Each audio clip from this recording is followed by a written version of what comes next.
Iran തന്നെ വധിച്ചാൽ അവരെ ഇല്ലാതാക്കാൻ തന്റെ ഉപദേഷ്ടാക്കൾക്ക് നിർദ്ദേശം നൽകിയിട്ടുണ്ടെന്ന് പ്രസിഡന്റ് ഡൊണാൾഡ് ട്രംപ്. അവർ അങ്ങനെ ചെയ്താൽ അവരെ ഇല്ലാതാക്കുമെന്ന് ട്രംപ് മാധ്യമപ്രവർത്തകരുമായുള്ള ആശയവിനിമയത്തിൽ പറഞ്ഞു. ടെഹ്റാനിൽ പരമാവധി സമ്മർദ്ദം ചെലുത്തുവാൻ US സർക്കാരിനോട് ആവശ്യപ്പെടുന്ന ഒരു എക്സിക്യൂട്ടീവ് ഉത്തരവിലും അദ്ദേഹം ഒപ്പുവെച്ചു. ഇറാൻ എന്നെ വധിച്ചാൽ എന്തു വേണമെന്ന് ഞാൻ നിർദ്ദേശങ്ങൾ നൽകിയിട്ടുണ്ട്. അവിടെ പിന്നെ ഒന്നും അവശേഷിക്കില്ല. അവർ ഇല്ലാതാകപ്പെടും. ട്രംപ് കൊല്ലപ്പെട്ടാൽ വൈസ് പ്രസിഡന്റ് JD വാൻസ് പ്രസിഡന്റാകും. അദ്ദേഹത്തിന് മുൻഗാമിയുടെ നിർദ്ദേശങ്ങളൊന്നും പാലിക്കേണ്ടതില്ല. ട്രംപിനും മറ്റ് ഭരണകൂട ഉദ്യോഗസ്ഥർക്കുമെതിരായ ഇറാനിയൻ ഭീഷണികൾ ഫെഡറൽ അധികാരികൾ വർഷങ്ങളായി നിരീക്ഷിച്ചു വരികയാണ്.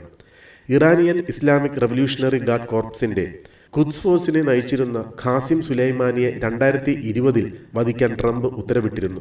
ജൂലൈയിൽ പെൻസിൽവാനിയയിൽ നടന്ന പ്രചാരണ റാലിക്ക് തൊട്ടുമുമ്പ് ട്രംപിനെതിരെ വധശ്രമം നടന്നിരുന്നു. എന്നാൽ ആ കൊലപാതക ശ്രമവുമായി ഇറാന് ബന്ധമുണ്ടെന്ന് വിശ്വസിക്കുന്നില്ലെന്നാണ് അന്നത്തെ ഉദ്യോഗസ്ഥർ പറഞ്ഞിരുന്നത്.